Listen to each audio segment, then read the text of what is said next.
Assalamualaikum warahmatullahi wabarakatuh. Selamat sore. Asik, kita ngabuburit lagi. Kemarin kita udah ngabuburit bareng sama psikolog. Assalamualaikum warahmatullahi wabarakatuh.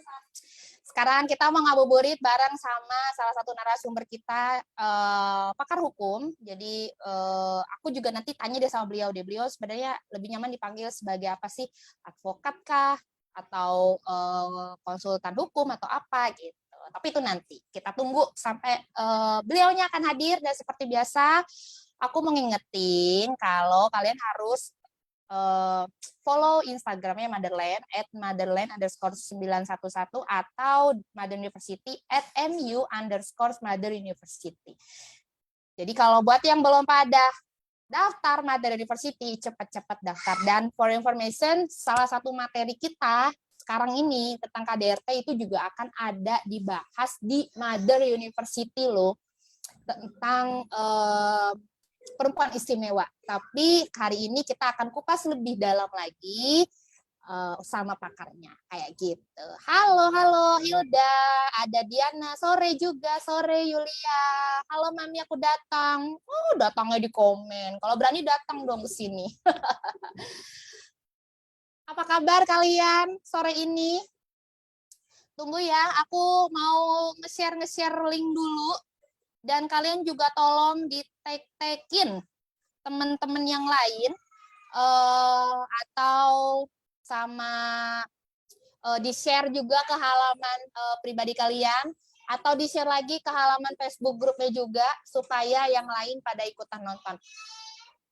Waduh, lampu aku dimatiin sama anak aku. Kelihatan gak sih gue? Oh, deh, kelihatan deh. Sebentar, tunggu. Aku mau bagi-bagiin link dulu sambil nunggu teman-teman yang lain. Siapa di sini yang udah daftar Mother University? Komen dong. Atau mungkin ada yang udah dapat beasiswanya?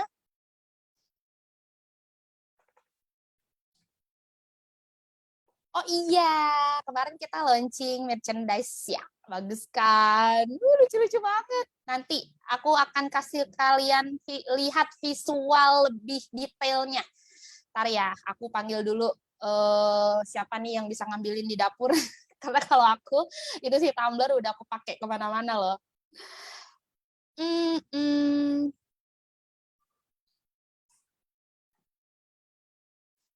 Oke deh. Di grup jangan lupa di komen.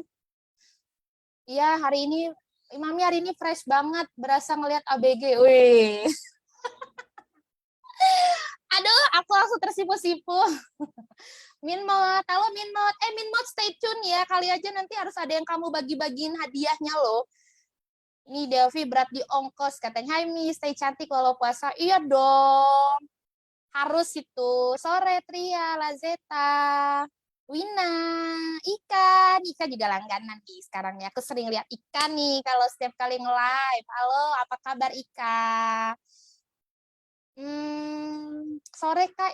Sore kakak izin gabung ya, silahkan. Dan ini terbuka untuk umum ya, jadi jangan lupa komen di tag-tagin teman-teman yang lain, kemudian di-share ke halaman kalian atau di-share ke Facebook group lagi supaya teman-teman yang lain yang ada di dalam Facebook group nggak ketinggalan untuk bisa join bareng sama kita. Begitu. Halo kakak Jinjoy, how are you Hai, ya anak kamu, ya ampun. Kamu apa kabar? Ih, kayaknya aku baru ngeliat kamu deh di live sore ini. Apa kabar baik? Kamu gimana? Sehat-sehat ya? Nyanyi kemarin habis liburan deh dari Malang. Sore juga. Kiki Desi, halo. Ditunggu banget pembahasannya hari ini. Bener, ini berdasarkan request dari warga Motherland semuanya loh. Oke, seperti biasa, izinkan diriku untuk mau menayangkan video dari Mother University ya, supaya teman-teman yang lain mungkin ada yang baru tahu atau mungkin ada yang baru join hari ini, jadi bisa lebih tahu dan lebih mengenal lagi Mother University ini apa dan seperti apa sih sekolahnya. Tapi hari ini videonya pakai versi yang beda. Isinya tetap sama, supaya lebih fresh aja.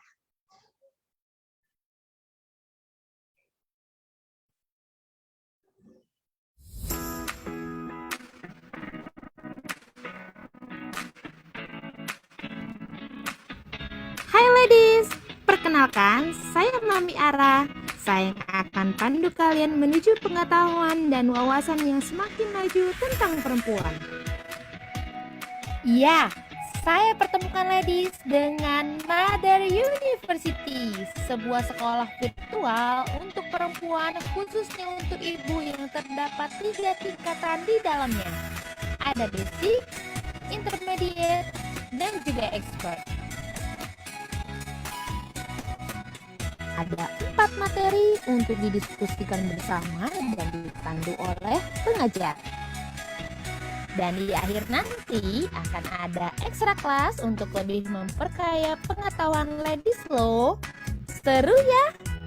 Mother University ini didirikan atas tingginya semangat belajar para perempuan dan para ibu pemburu ilmu yang terkumpul dan terhubung satu sama lain dalam sebuah komunitas bernama Motherland.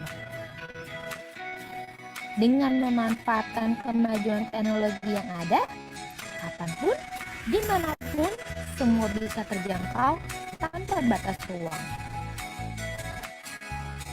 Sampai ketemu di kelas ya ladies. Salam dariku, Mami Ara.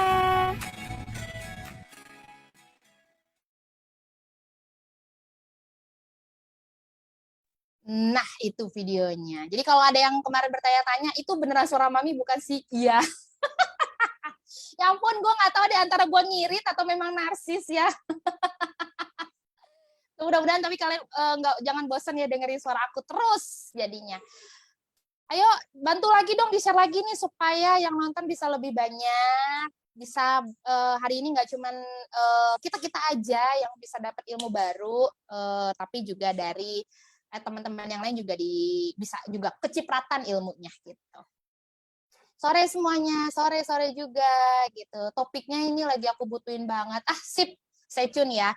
Dan kenapa kalian harus stay dari awal sampai akhir? Karena nanti di tengah-tengah aku bakalan kasih giveaway. Giveaway-nya apa?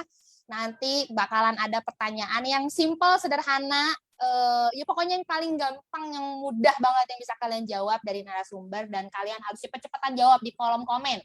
Tapi itu waktunya kapan? Rahasia. Pokoknya makanya kalian harus stay terus. Dan kalian boleh lo request mau hadiah merchandise-nya apa. Ada botol, ada tumbler, ada tas belanja, kemudian ada apron, ya kan? Kalian tinggal pilih kalian mau apa. Keinget Lesti katanya, iya nih. Halo Mami Ara, halo Bumin. Alhamdulillah. Bumin juga hadir. Kalau ada yang minta request sore hari ini, pengen giveaway-nya beasiswa 100%, silahkan. Buminnya ada tuh. Jadi nanti aku tinggal teror sama Buminnya. Yaudah deh, udah pasti 10 menit. Daripada berlama-lama lagi, kayaknya juga udah mulai bosen ya dengerin Mami ngomong mulu. Jadi kita present aja sama narasumber kita sore hari ini. Ada siapa kira-kira? Halo Nurul. Halo, aduh Abang, gile. Ya ampun. Ini kita berapa lama sih gak ketemu? Lama juga sih, Rul. Lama ya, sehat Bang? Puji Tuhan sehat. Alhamdulillah. Gue tadi udah ledek lu nih, Bang. Gue manggil-manggil Abang, lu lagi gak bawa gerobak, Bang? Enggak, panggil aja. Koko lebih enak kayaknya. Enggak cocok. Gak cocok, gak usah deh.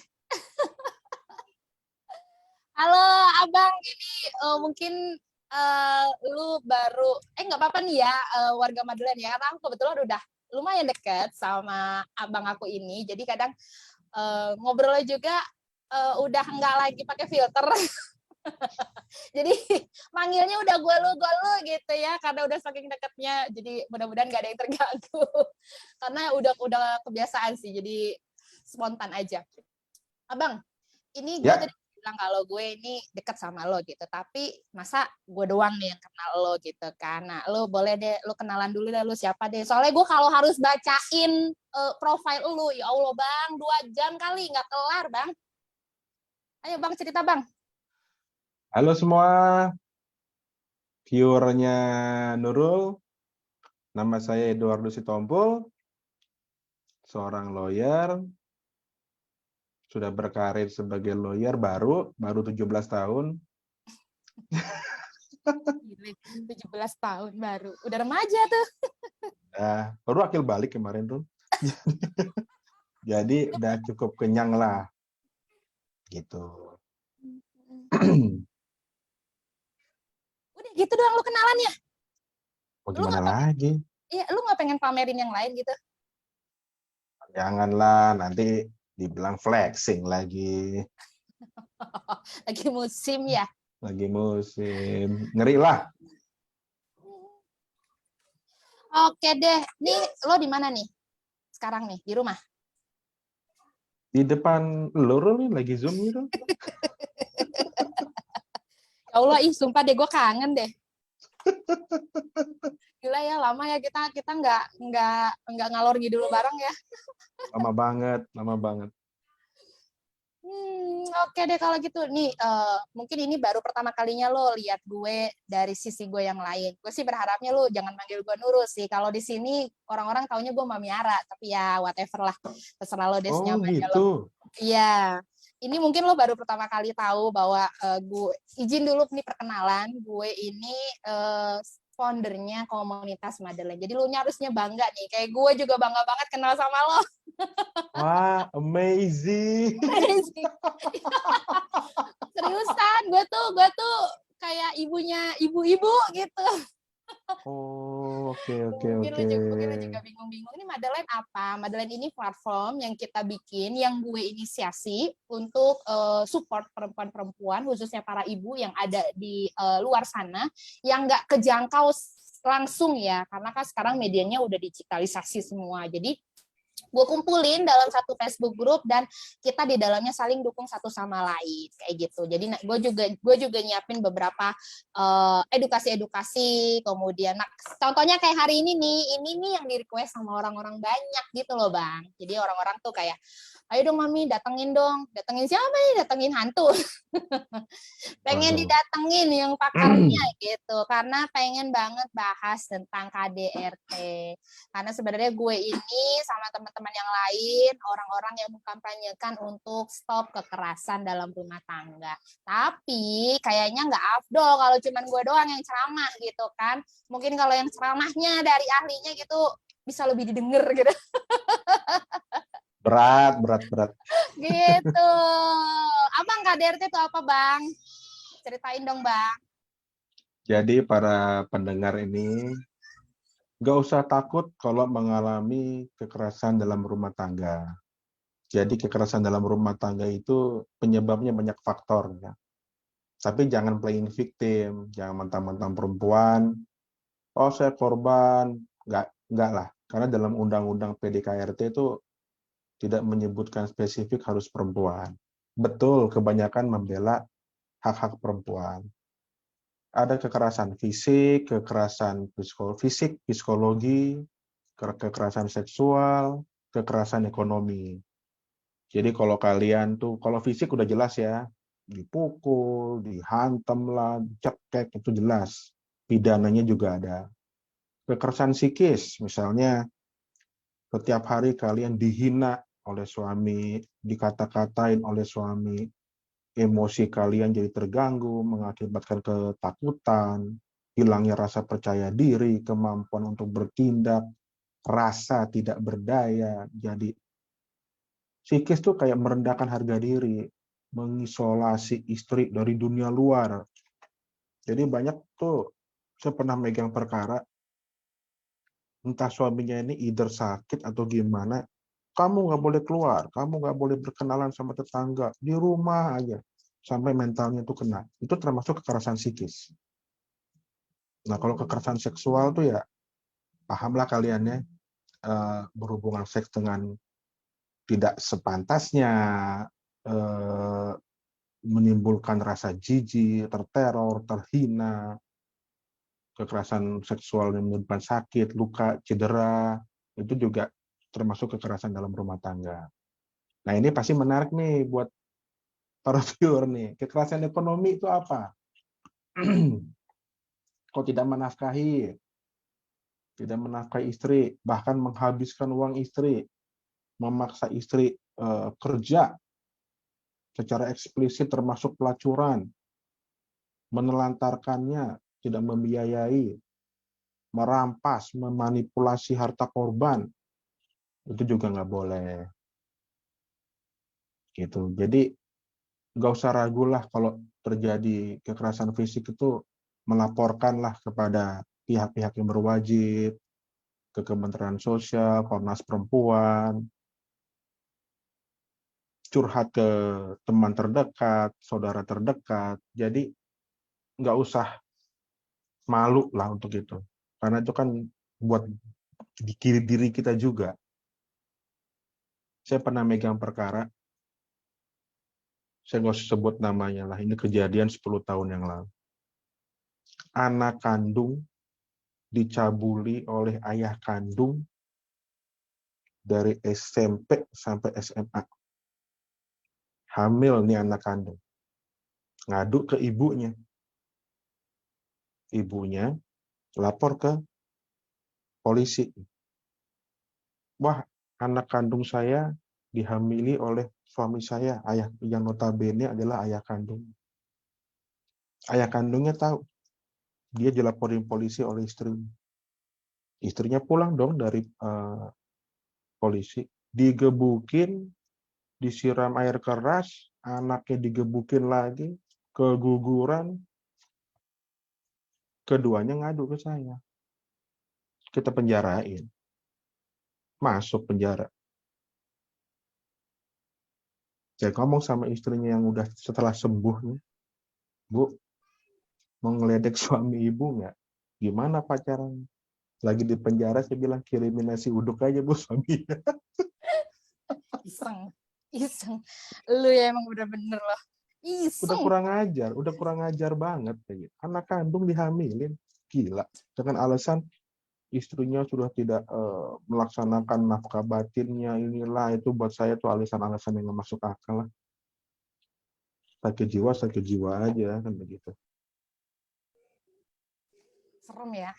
Serem banget. Banyak yang karena nih kekerasan rumah tangga ini kan ranahnya personal, Rul. Jadi ada orang mau ngadu juga malu. Nanti ketahuan nih rumah tangga saya. Kan ada beberapa hal yang dapat ditoleransi, ada yang tidak. Kalau yang mengalami kekerasan ini, baik pria maupun wanita, sudah ngerasa ini udah nggak bisa lagi ditoleransi, mengadulah, ceritalah. Bisa menyangkut nyawa loh. Dan udah banyak yang begitu, yang tidak terekspos bahkan. Ya, setuju itu. Dan nih sorry nih gue putus dulu Bang. Jadi tadi gue pengen kayak nge-highlight ya apa yang lu sampein. Pertama, KDRT tadi ternyata memang kasusnya tuh ranahnya personal. Jadi itu kenapa yang bikin orang kadang mikir-mikir 2, 3, 4, 100 kali gitu untuk mengambil tindakan lah ya. Entah itu minimal menceritakan ke orang lain gitu. Bukan langsung ngambil tindakan yang udah gue laporin gitu, enggak juga. Nah itu yang bikin orang lain jadi tadi punya keterbatasan gitu. Dan aku juga sama nih bilang sama mahasiswa di Mother University untuk rubah paradigmanya, rubah stereotipnya bahwa KDRT itu nunggu bonyok dan berdarah-darah. Benar sekali. Betul. Bukan itu gitu. Jadi rubah gitu ya, bukan berarti karena belum patah tulang. Betul. Tapi udah patah hati padahal. Waduh, susah nih. Tapi by the way kalau patah hati gimana cara ininya ya Bang ya? Lakban selesai lah. Okay. Aduh, susah deh kalau hatinya dari kaca langsung berkeping-keping, di lakban juga nggak balik lagi ya Bu Ibu ya. Aduh. Ini tambahan sedikit nih. Alasan korban KDRT tidak melaporkan tuh sepengalaman saya tuh banyak. Satu, suaminya kaya atau istrinya kaya, jadi masih bergantung secara ekonomi, takut disudutkan secara sosial, atau diteror. Lu aja kali yang gila, ini masih bisa dikompromi lah, masih suami yang tadi seperti Nurul bilang. masih sayang, masih cinta. Ah, dia masih bisa berubah. Nah, itu, Tapi bang, udah bang, bang, bang, biru-biru. bang, bang, tunggu bang. Yang terakhir tadi bang, dia masih bisa berubah. Yang Ah, naif banget ya.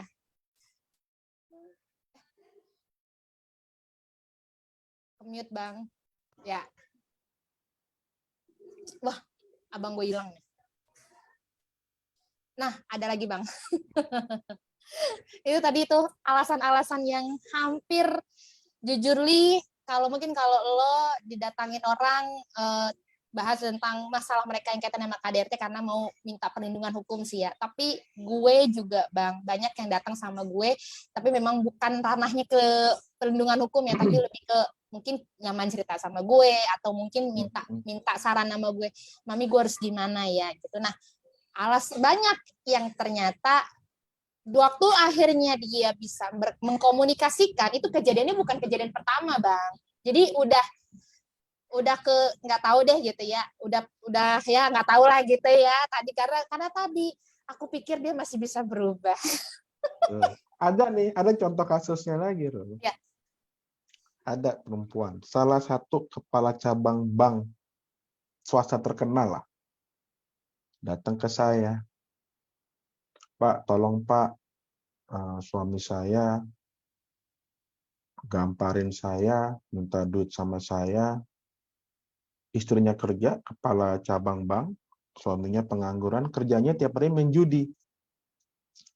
Foya-foya aja main judi. Tapi ini perempuan, kalau saya bilang ini setengah-setengah malaikat nih perempuan. Tapi saya masih sayang, Pak. Saya udah berumur. Saat itu udah 60 tahunan lah umur. Saya masih cinta sama dia. Ibu masih mau mempertahankan rumah tangganya. Oh, masih dong, Pak. Saya hanya ingin jalan keluarnya gimana. Saya kasih tahu, kalau ibu beragama muslim, datanginlah ustadz atau kiai untuk menasihati. Kalau non-muslim, kalau Kristen, datanglah ke pendeta atau kumpul ke keluarga untuk menasihati dia. Oke Pak, saya coba. Jalanlah pulanglah ibu ini. Setahun kemudian, ketemu lagi sama saya. Wah, gimana Bu? Sudah rukun kan sama suami? Pak, saya sudah mengambil keputusan untuk cerai. Saya kaget. Tuh, kenapa? Kemarin tahun yang lalu ibu baik-baik saja ingin mempertahankan rumah tangga. Apakah dia masih main judi? Ini agak ekstrim nih, Rus, kisahnya. Oh, itu pasti saya bisa maafkan, Pak. Tapi saya pernah pulang, saya cari suami saya nggak ada. Ternyata lagi di kamar tidur kita, yang mereka berdua tidurin, bersama perempuan lain, dalam keadaan bugil, sedang berhubungan seks, dan dia mengajak istrinya main bersama di tempat tidur itu. Di situ Pak, saya udah nggak tahan. Datang ke saya, minta diceraikan. Mesti ngomong apa seperti itu? Gila ya, gue nggak sanggup dengernya. Ini Banyak, trigger warning ya untuk yang lain yang mungkin gue gini bang, gue juga mau sedikit disclaimer nih. Mungkin apa ya pembahasan kita hari ini mungkin untuk sebagian orang yang memang punya mental health issue atau mungkin punya trauma atau apa yang kaitannya dengan hal-hal yang seperti ini, maksudnya tentang KDRT ini, make sure kalian nontonnya dengan penuh kesadaran diri dan tanggung jawab yang penuh ya, karena mungkin aja kayak gini nih akan ada cerita-cerita yang jadi trigger untuk kalian. Gitu aja bang. Terus bang. Karena yang ini banyak kejadian. Ada yang agak ngeri juga ngomong. Jadi ini ambil baik-baiknya aja lah. Jadi ambil secara, kekerasan rumah tangga gini. Jadi jangan kalian ambil, ngeri banget ya. Nggak usah seperti itu. Karena yang lebih sadis itu banyak sekali. Ada suami baik, istri minta minta cerai. Suami bingung, kenapa istriku minta cerai? didiemin sama suaminya. Kayak mau dong, ini rumah ini atas nama saya juga. Padahal istrinya ini udah dikasih bulanan ratusan juta. Bulanannya ratusan juta. Udah dikasih 2 apartemen di luar negeri. 2 apartemen di luar negeri yang bagian yang lain. Gedung 5 lantai. Kurang apa? Dia minta rumah suaminya atas nama dia juga. Nggak dikasih dong sama suaminya. Minta cerai. Ada juga perempuan yang begitu. Banyak. Iya, iya.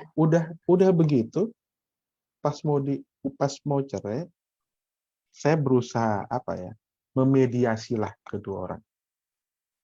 Itu perempuan bisa-bisanya ngomong sama saya begini, Bang, gimana caranya saya cerai sama suami saya, tapi dia tetap membiayai hidup saya? Luar biasa. Ada juga yang begitu. Makanya nih para wanita nih yang sudah menikah, kalau punya suami itu jangan menuntut di luar kemampuan suami. Misalnya gaji 3 juta. Jangan istri minta, beli saya emas dong, emasnya harga 10 juta. Jangan. Jadi kita jangan terpengaruh lah oleh media sosial yang, wah si ini begini, si ini begini. Wah tetangga udah beli motor tuh. Nggak usah. Nasihat saya nih, berhenti membandingkan dirimu dengan orang lain. Jadilah diri sendiri. Oke. Aduh, udah deh, bro, jangan diceritain semua kasus-kasus yang yang udah lo tanganin ya. Ini gue yang keringet dingin.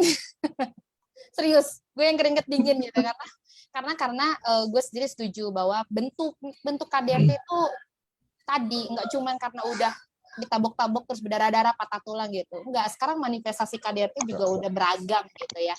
Nah, banyak. Dan yang pengen gue tanya ini, bicaranya kan kekerasan dalam rumah tangga.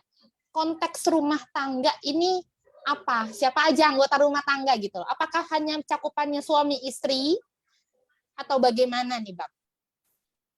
Semuanya, setiap anggota keluarga, suami, istri, anak, itu juga. Kalau anak lebih ke misalnya kekerasan terhadap anak, itu ada lain undang-undangnya lain lagi. Ke Komisi Perlindungan Anak.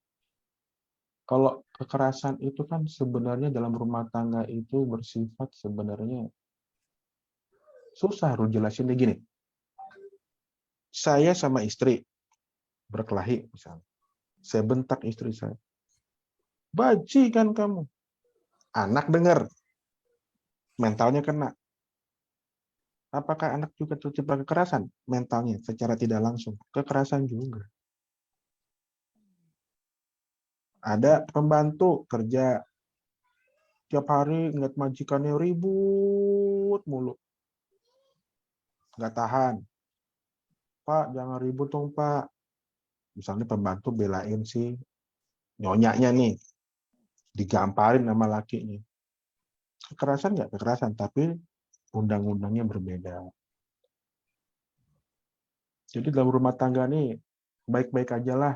Kalau bisa, kalau saya tuh lebih baik duduk satu meja. Masalahnya apa sih? Komunikasi. Kalau komunikasi baik, jujur, keterbukaan, pasti baik. Tapi kalau udah mulai bohong-bohong nih, bohong kecil, ntar nanggung nih bohong gede, kurang gede nih bohongnya, bohong mega bintang, tetap aja bohong. Nanti pas ketahuan suaminya ribut lagi, nggak usah. Contohnya deh, misalnya saya pernah ketemu ada orang mau bercerai, bukan masalah ekonomi, bukan masalah kekerasan, masalah seks. Itu sampai majelis hakimnya ketawa di saat itu. Kenapa ibu mau cerai? Ya, suami saya tidak melayani saya, tidak memberikan saya nafkah batin. Suaminya bilang, suaminya ini klien saya. Gimana saya mau? Kerja, Pak. Pagi bangun tidur harus melayani. Jam makan siang saya harus pulang melayani. Pulang kantor, pulang makan melayani. Besok saya kantor pakai kursi roda, Pak, nggak kuat. Ada yang begitu. Itu kekerasan bukan kekeras. Oke, kalau anak nih Bang, anak apakah konteksnya ini contohnya aja gue sama Elvan ya Bang ya. Kami kan sama-sama baru menikah dan bawa anak nih. Berarti kan ada anak yang statusnya bukan anak kandung ya, anak sambung, kakak atau anak tiri, ya itu apalah namanya. Itu masuk juga ke dalam ranah kekerasan dalam rumah tangga konteks tadi itu. Diapain dulu? Misalnya kayak Evan. Kebetulan nih suaminya Nurul ini juga sahabat saya juga. Sorry Van ya kalau denger nih Van.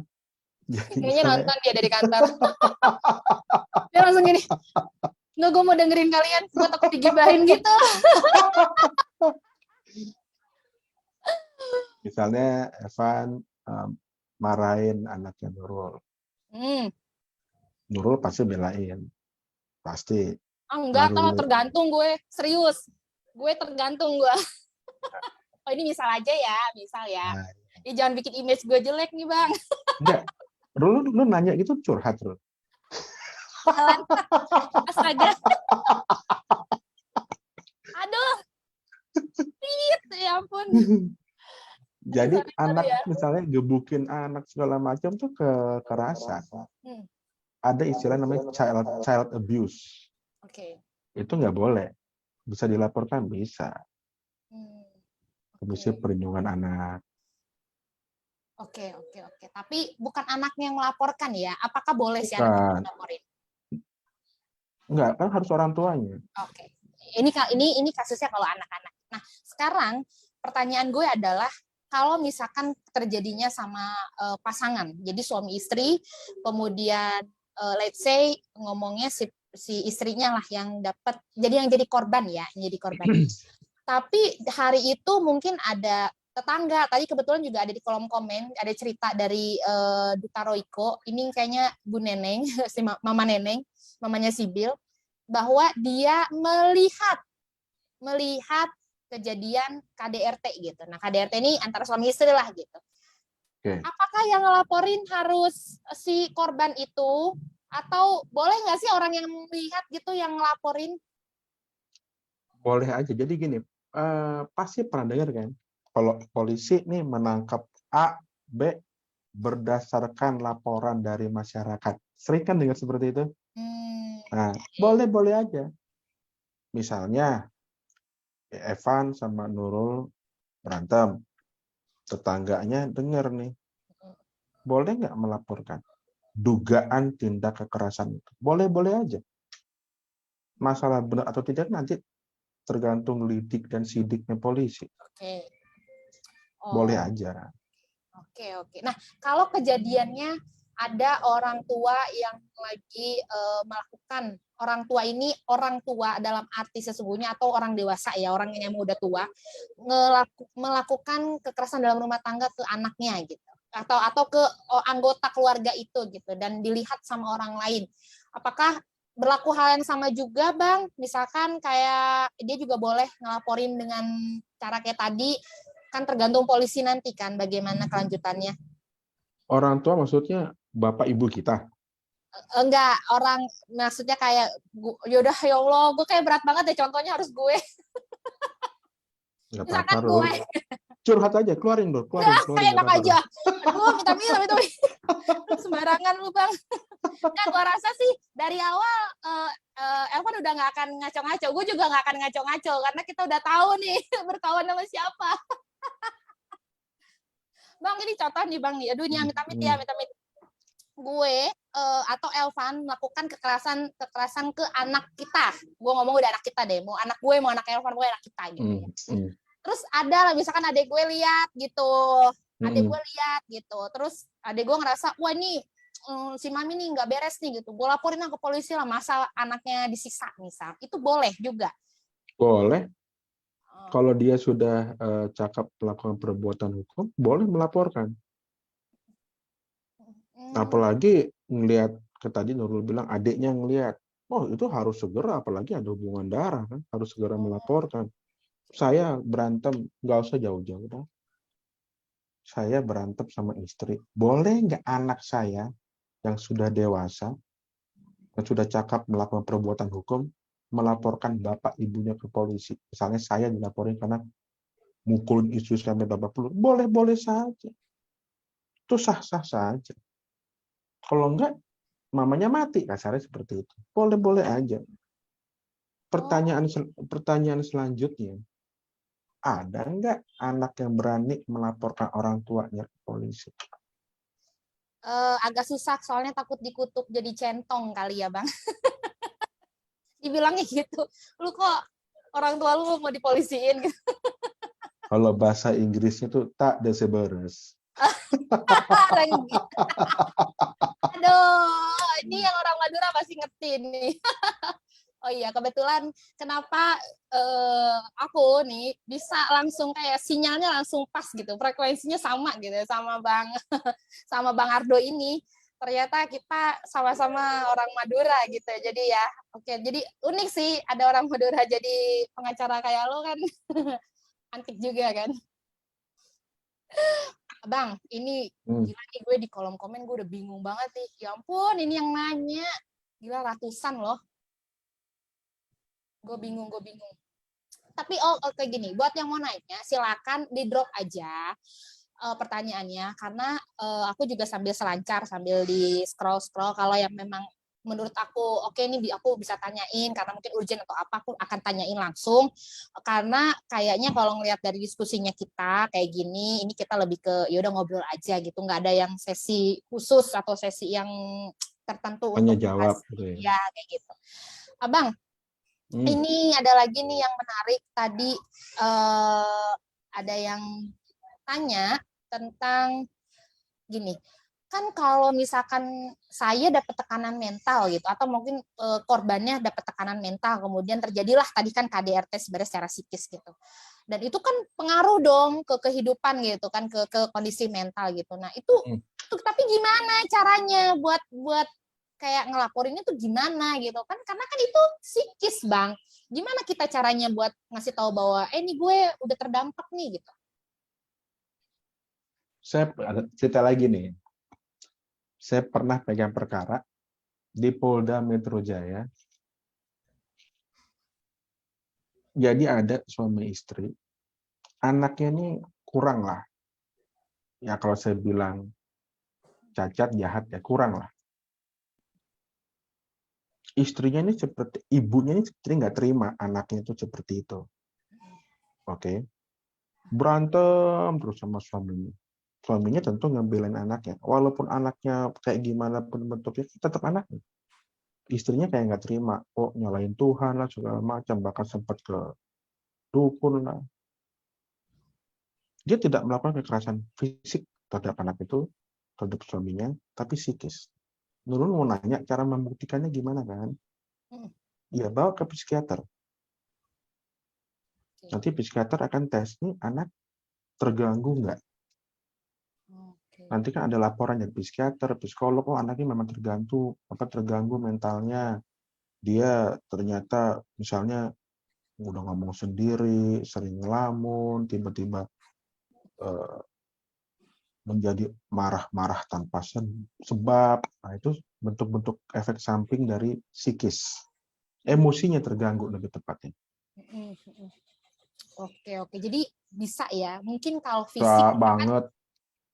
fisik kan mungkin kita sudah sering dengar tuh yang visum gitu kan. Jadi pembuktiannya mungkin lewat visum itu kalau fisik gitu. Nah ini kalau psikis, ternyata kita juga punya langkah yang bisa kita ambil lewat psikiater atau psikolog. Atau mungkin maksudnya gini kali ya Bang ya, harus punya dokumen kah atau surat atau apa yang mendukung, tapi dari ahlinya gitu ya. Gitu ya Bang ya? Betul. Misalnya kan Nurul nih disiksa sama Evan, tapi tidak fisik, psikis.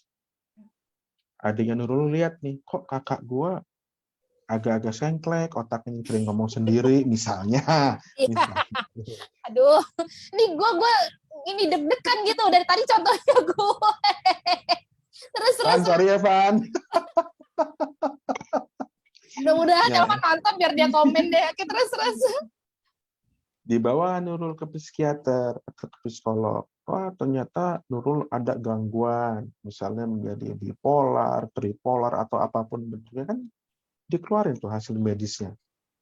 Bahwa Nurul keadaannya begini, gini, mengalami gangguan mental, ini. Nah, itu sebagai bukti kita melaporkan ke polisi. Oke. Nah, sekarang kaitannya dengan melaporkan gini.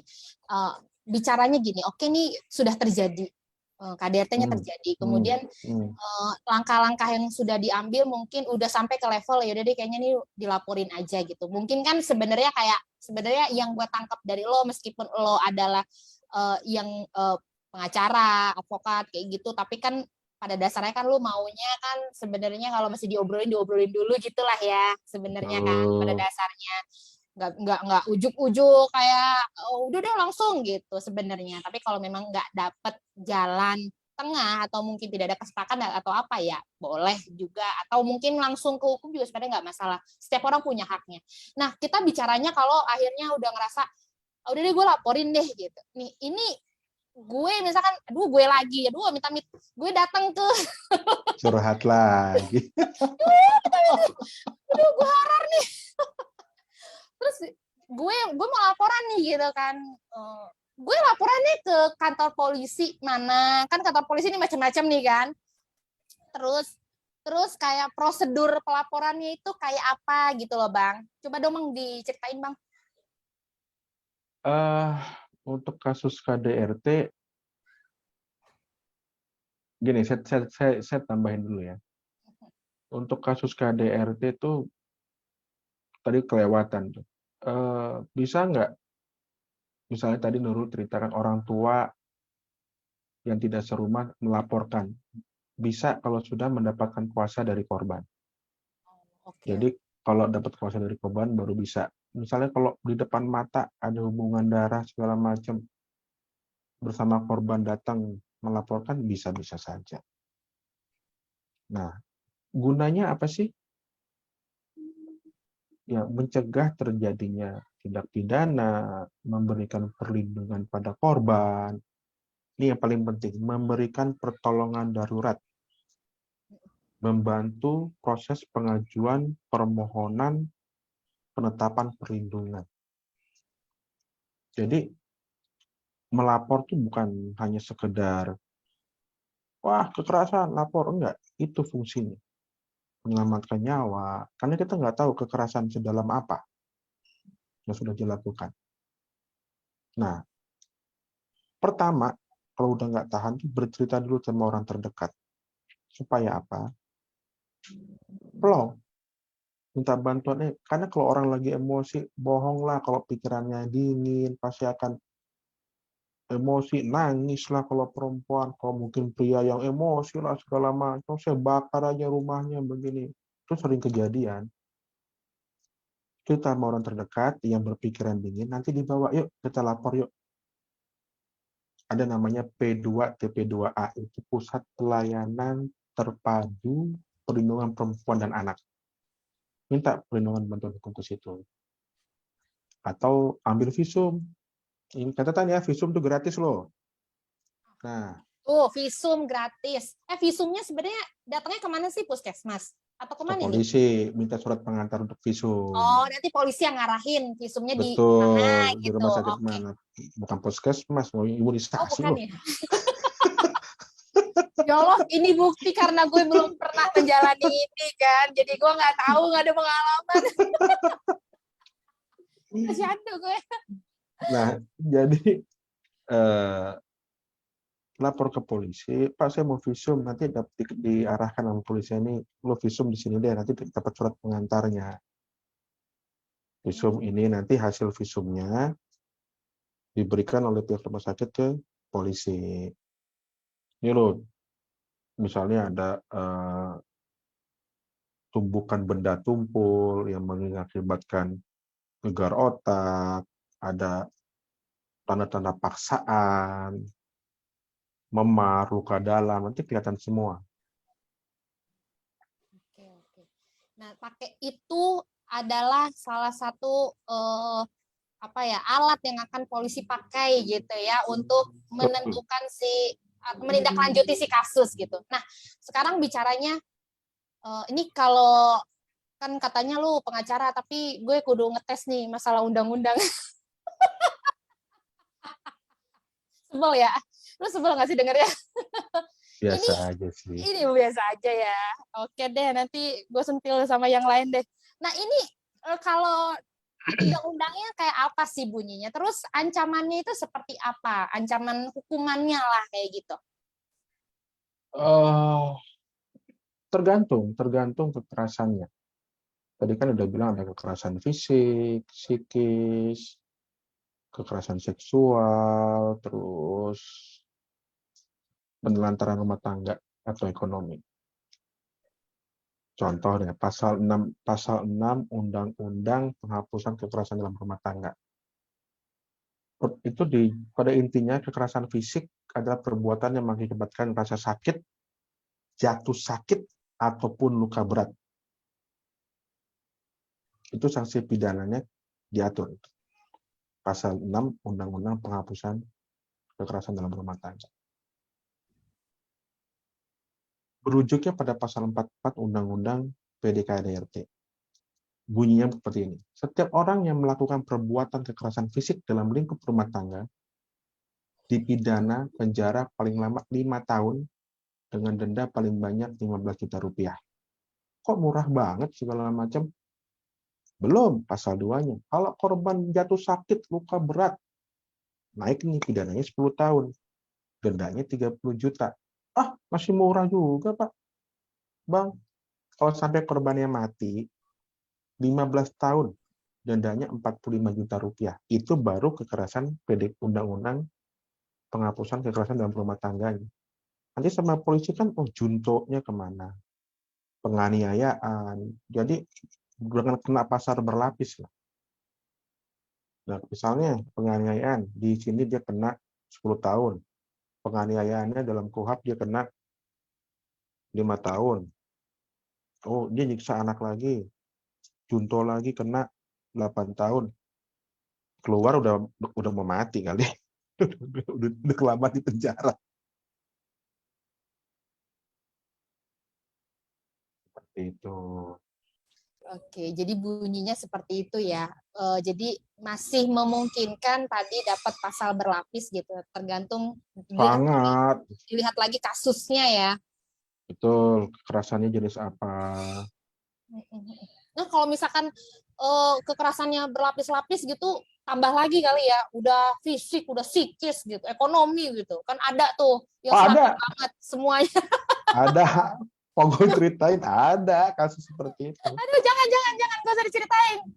Banyak soalnya ini, gue mau bacain komenan yang lain aja. Ini ada Diana NS, katanya Madura mana? Aku Bangkalan, ini Bang Abdo ini mana Bang? Jadi bapak saya itu orang Batak, si Tompul, menikah sama ibu saya orang Sumeneb. Sumeneb tuh. Ini masih totok nih setengah-setengah nih. Setengahnya Madura, setengahnya Batak gitu ya Bang ya? Bara, Batak Madura. Gile. Bang, ini lu si Tompul ada yang sama yang suka ada di TV-TV nggak Bang? Masih satu keluarga ya Bang ya? Yang mana? Oh ya udah, skip aja. Enggak, kalau sebutin nanti nanyanya gosip-gosip itu lagi, capek jelasinnya, udah. Gitu ya. Tapi kan gue udah lo kasih tahu. Gosip yang mana nih?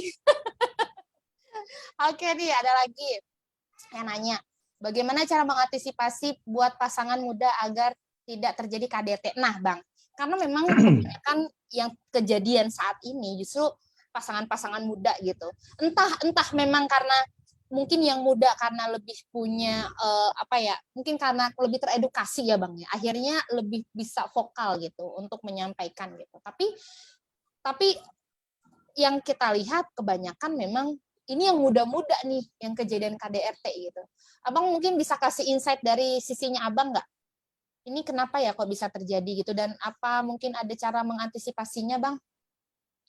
Untuk para pasangan muda, Kayak aku bilang pasangan muda ya, soalnya Nurul kan juga pengantin baru, enggak juga. Untuk pasangan muda, ya misalnya umurnya masih di bawah 30 lah. Saya ini udah 20 tahun berumah tangga. Tahun ini udah 21 tahun berumah tangga. Pernah nggak ribut sama istrinya? Pernah lah. Tapi hanya ribut debat. Tidak pernah sampai keluar kata-kata memaki pun enggak. Amit-amit yang baik, enggak. Kenapa? Karena saya bandingin sama diri saya. Kamu sayang nggak sama pasanganmu? Untuk pasangan muda ini. Oh sayang dong bang, cinta dong bang. Satu, cintailah kekurangannya juga. Jangan melihat kelebihannya aja. Tajir, punya mobil, kerjaan, cakep, ganteng, perutnya kayak roti sobek tuh kotak-kotak. Jangan lihat seperti itu.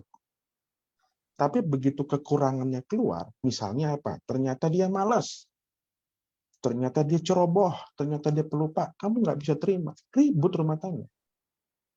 Cintailah kekurangannya juga.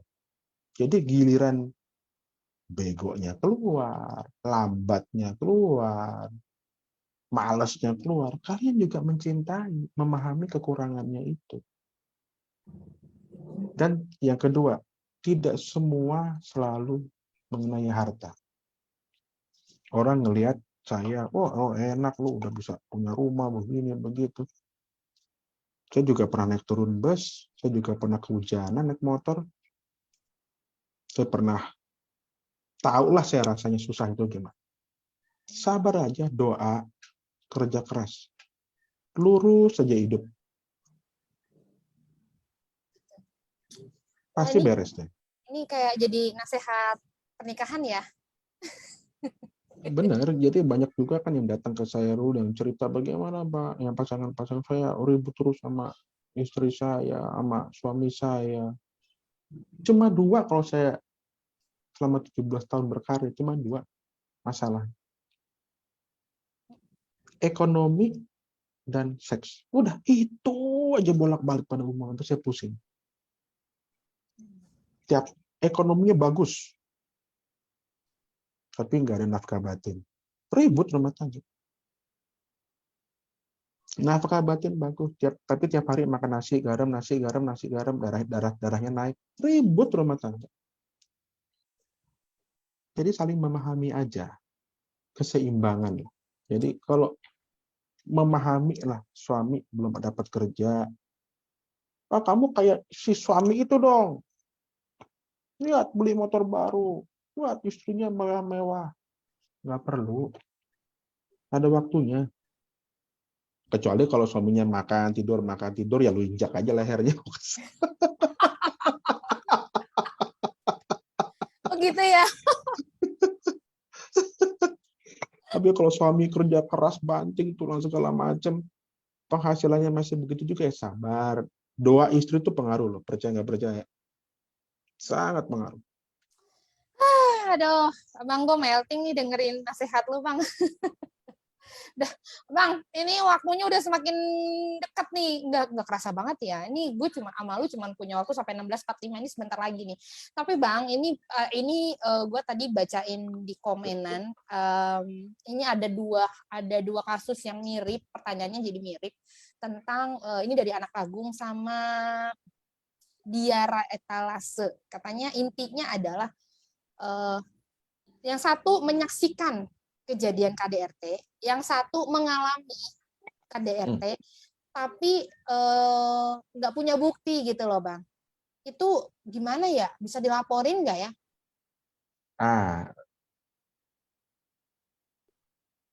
Maksudnya gimana? Saya nggak ngerti. Yang satu. Yang pertama dulu gimana? Anak Agung nih, katanya suatu hari melihat kejadian pertengkaran antara ibu dan ayahnya. Kemudian ini, tadi dulu bentar, ini agak complicated. Ini boleh nggak ya aku ceritain? Nggak apa-apa ya, karena nih Anak Agung juga udah komen di kolom komen, dan ini semua juga pasti udah baca kan, ini grup publik ya. Gini Bang ceritanya Bang, di suatu hari ada ibu sama ayahnya. Kemudian ada juga ada istri keduanya si ayah. Tapi belum sah secara hukum, tapi udah punya anak. Ada satu kondisi di mana akhirnya ribut lah. Nah, anak dari istri kedua ayahnya ini nodongin pisau ke arah ibunya. Dia menyaksikan, tapi dia nggak punya bukti kan, mungkin nggak foto atau apa gitu. Nah, mungkin sebagai anak kan pengen ya ngebela ibunya ya. Ini terus boleh nggak sih dilaporin, terus tindakan yang harus dilakukan kayak apa sih Bang? Oke, catat para viewernya Mama Ara. Mami Ara. Bo Ara. Pasal 15 Undang-Undang KDRT bunyinya seperti ini. Setiap orang yang mendengar, melihat, atau mengetahui, saya ulangi nih, setiap orang yang melihat, mendengar, atau mengetahui bahwa sudah terjadi kekerasan dalam rumah tangga, wajib melakukan upaya dengan batas kemampuan. Gunanya apa? Tadi yang saya bilang, mencegah terjadinya tindak pidana, memberikan perlindungan pada korban, memberikan pertolongan darurat, membantu proses pengajuan permohonan penetapan perlindungan.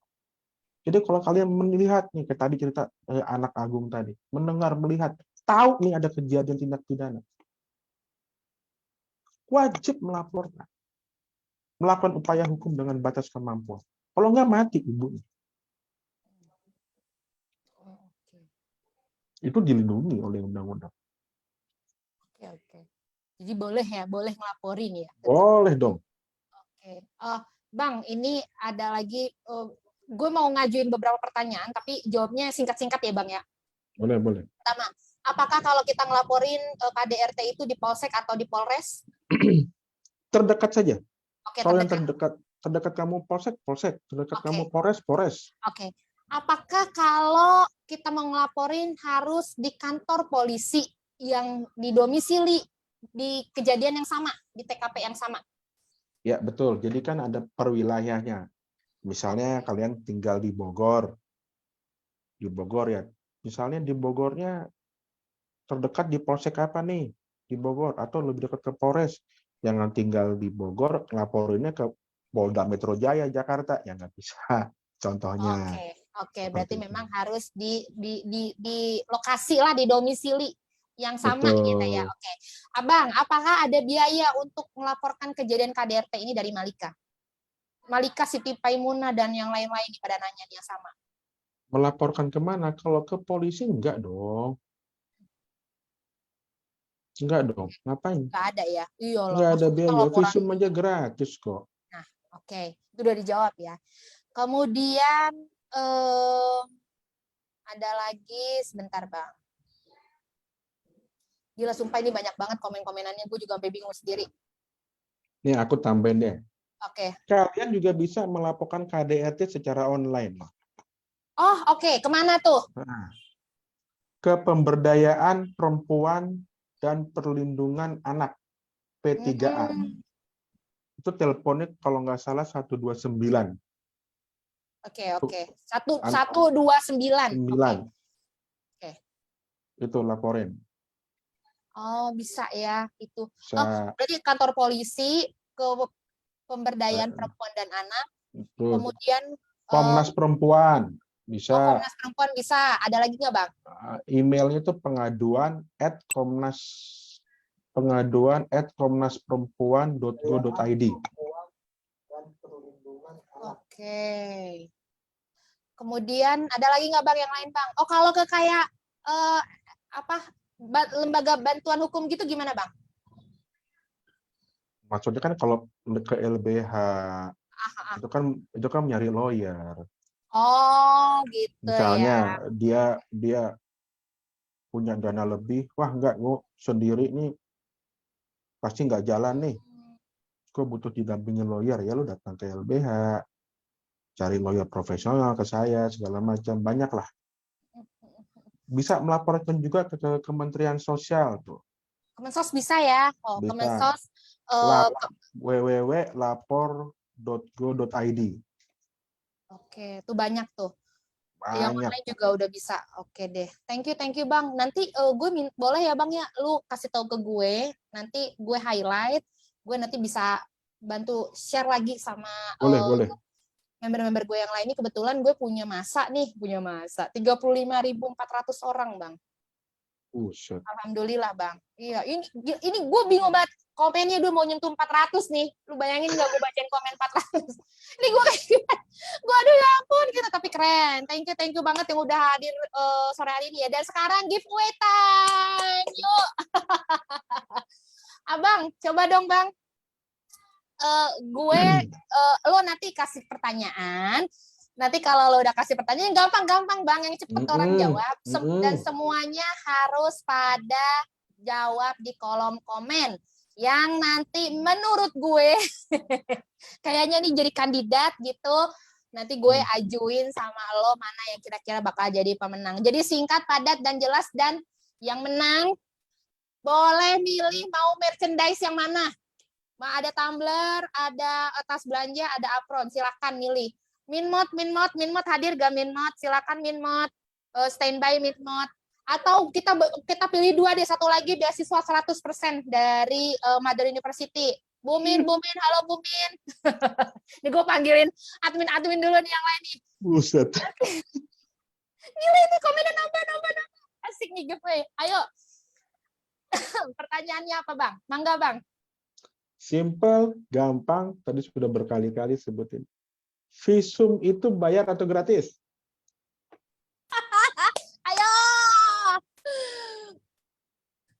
Ayo, visum bayar atau gratis? Gila ini komen 2 teratas ya. Langsung menang ini mah.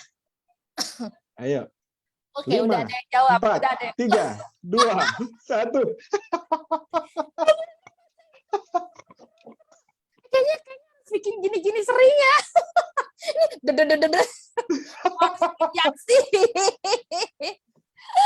Oh my God. Oke, udah habis ya. Udah habis. Ini gue baca 2 teratas. Wah, ada Diva Irhamna 1. Jawabannya apa Bang? Gratis apa bayar Bang? Gratis. Kalau masih nanya lagi ya. Ada Diva Irhamna, jawab gratis. Itu boleh dapat beasiswa Mother University 100% ya.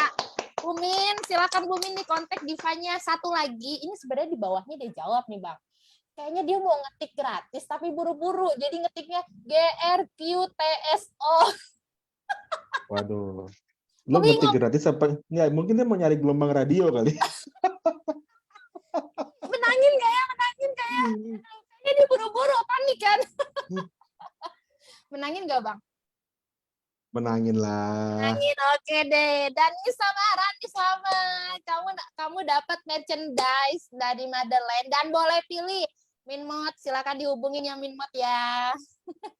Merchandise-nya 3 hari 3 malam bersama Mami Ara ke Bali. Hello.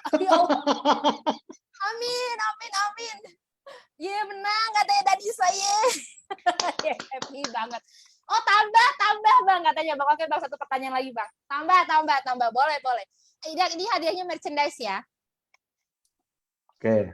Yang gampang Bang. Yang gampang ya.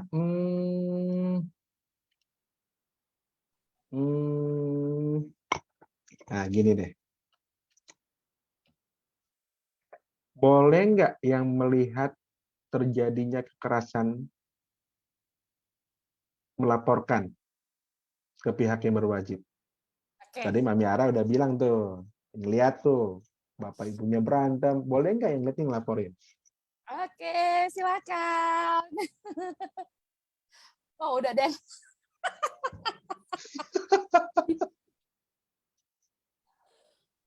Wede, merudul. Oke, udah 5, 4, 3, 2, 1, selesai. Gue lihat dulu Bang, yang paling atas Bang. Gila, gue kudu nge-scroll. Wah Bang, yang menang orang yang tadi Bang. Ini kayaknya dia di sebelahnya provider tower kali ya. Jadi sinyalnya kenceng banget. Orang yang sama Bang. Ini kayaknya anulir udah dapet kan? ini orangnya, ini sutet di sampingnya. Sutet, iya benar. Ini jadi deket sama sinyal, cepet banget balas.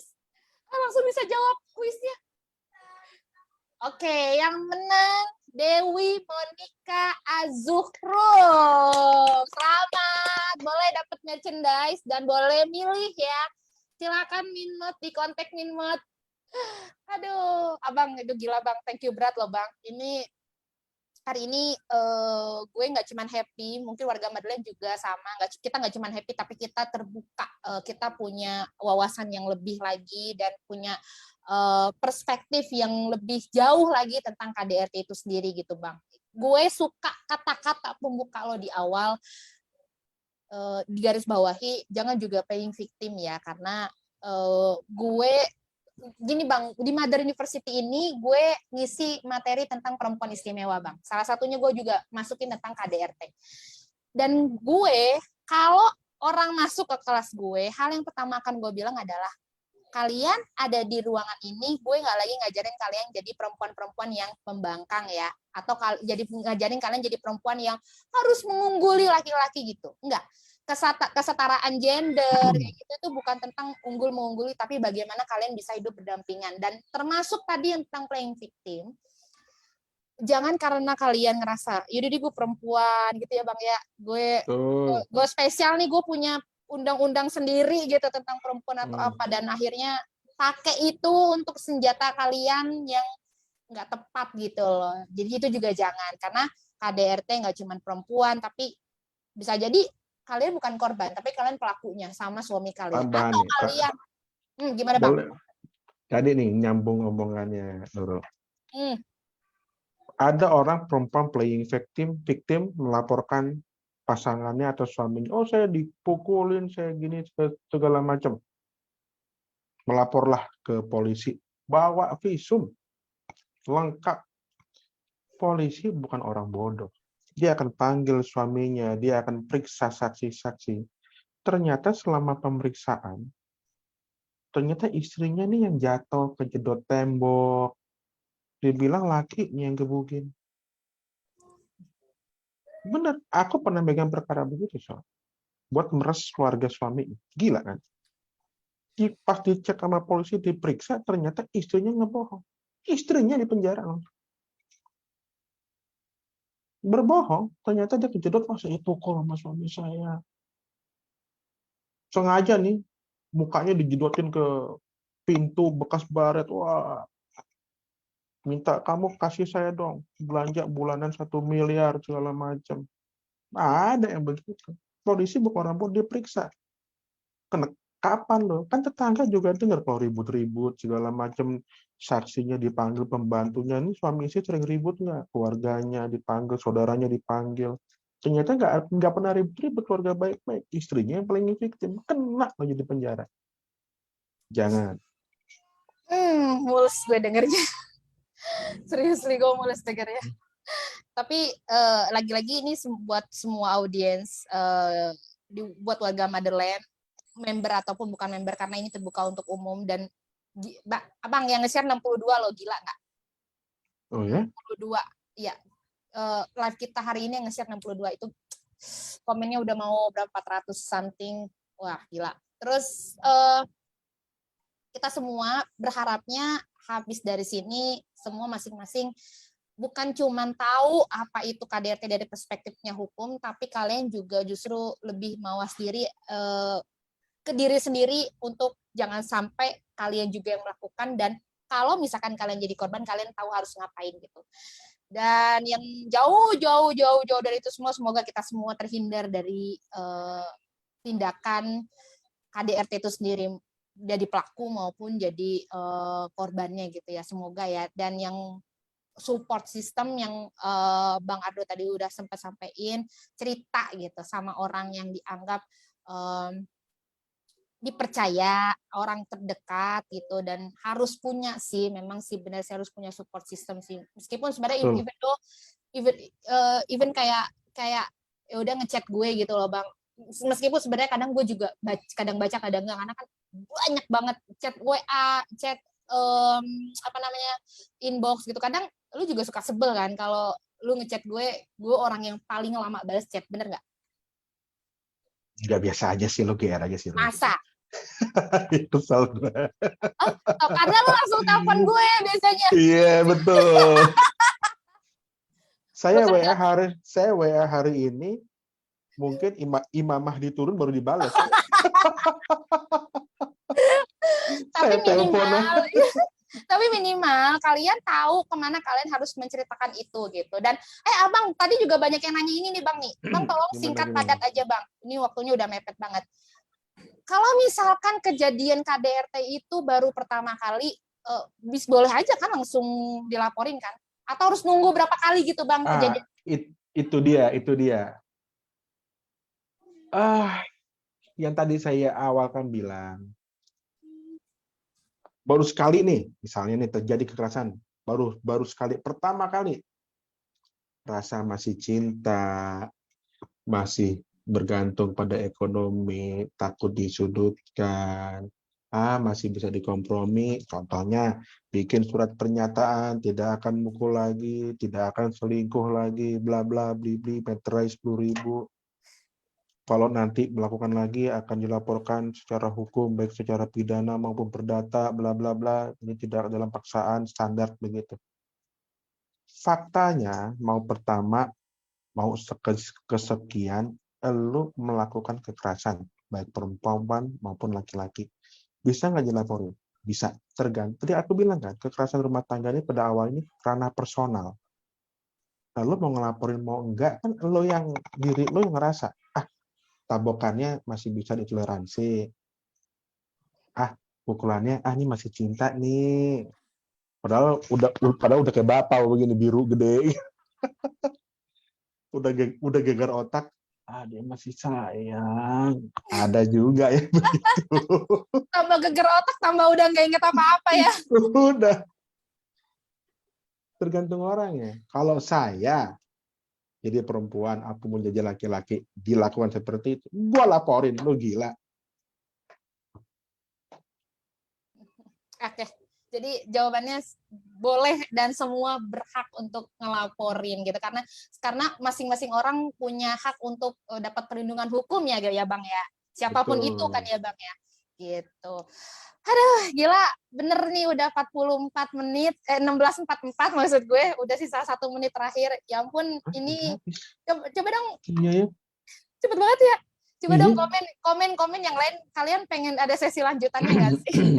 Pengen ada sesi lanjutannya, terus pengen bahas tentang apa gitu, atau masih ada pembahasannya tentang KDRT tapi yang lebih spesifik misalkan gitu. Pokoknya ya sebenarnya dibilang susah, gampang manggil ini orang, ya dibilang gampang tapi susah gitu. Kadang dipanggil pakai menyan cepet datang bisa. Kadang-kadang saya datang kepalanya aja baunya asap, pernah juga. Kikuyang dong. Serem lu. Gitu. Dan jujur aja beliau ini kalian bisa cari deh di Google, di mana di LinkedIn, di Facebooknya, di mana ini kliennya juga dari berbagai penjuru, dari berbagai kalangan, mulai dari yang artis sampai yang memang mungkin pejabat, udah banyak lah, pokoknya udah melanglang buana gitu. Makanya aku bangga banget bisa tahu ada orang Madura jadi pengacara dan hebat. Enggak lah, Mami Ara lah paling hebat lah. Oh iya, berarti gue Enggak. Aduh, gue suka kelupasan nih, ampun ini lagi live ya. Oh dong, lanjut katanya, lanjut boleh. Mudah-mudahan kalian komen aja pengen sesinya tentang apa. Mudah-mudahan nanti Bang Ardo bisa dirampas lagi waktunya, karena ya kalau lagi banyak kasus mah ya gitu ya Bang ya. Sibuk apa ya, sih yang enggak buat Mami Ara? Amin, ya Allah, kok dapat kursi VIP nih. Kayak gitu. Bang Ardo, gue mewakili 35.400 member yang lain, ngucapin thank you berat untuk ilmunya hari ini. Makasih banyak Bang Ardo udah mau ngeluangin waktunya, ngejawab pertanyaan-pertanyaan kita, ngejawab kegundah gulanaan kita gitu ya Bang ya. Pokoknya thank you berat Bang. Makasih. Jangan kapok kalau diundang lagi ya Bang ya. Siap. Kayak gitu. Ya. Yang lain juga nih Bang katanya ngucapin thank you ilmunya daging banget ya. Pokoknya Sama-sama, terima sehat-sehat semuanya. kasih.